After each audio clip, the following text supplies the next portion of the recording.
ദൈവത്തെ തള്ളിക്കളഞ്ഞിരുന്ന നമ്മുടെ ജീവിതത്തിനകത്ത് സ്വർഗത്തിലെ ദൈവം പറയാം, നിങ്ങളിൽ അകൃത്യമുള്ള പ്രവൃത്തിയെ മാറ്റി, പാപമുള്ള പ്രവൃത്തിയെ മാറ്റി, ഞാൻ നിങ്ങളിൽ നല്ല പ്രവൃത്തി ആരംഭിച്ചു.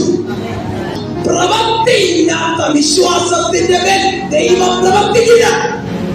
നീ പാപത്തിൽ ജീവിക്കുന്നവരാണോ, നീ അധർമ്മത്തിൽ ജീവിക്കുന്നവരാണോ, നിന്റെ ജീവിതത്തിനകത്ത് ദൈവത്തിന് പ്രവർത്തിക്കാൻ ആഗ്രഹമുണ്ട്, ദൈവം വസിക്കുവാൻ ആഗ്രഹമുണ്ട്. ദൈവത്തിന്റെ നല്ല പ്രവൃത്തി നിന്നിലൂടെ വെളിപ്പെടേണ്ടതിന് ദൈവം നിന്നെ ഒരുക്കിയെടുക്കാൻ ആഗ്രഹമുണ്ട്. ദൈവം നിന്റെ അടുത്ത് വസിക്കണമോ, ദൈവം നിന്റെ ഒപ്പം ജീവിക്കണമോ, ദൈവത്തോട് കൂടെ ദൈവത്തിന്റെ ജീവിതത്തിനകത്ത് എപ്പോഴും പ്രവർത്തിക്കണമോ, അതിനുള്ള ഒരേ ഒരു വഴി നീ ദൈവത്തെ അനുസരിക്കണം.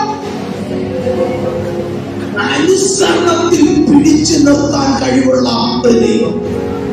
സ്തോത്രം.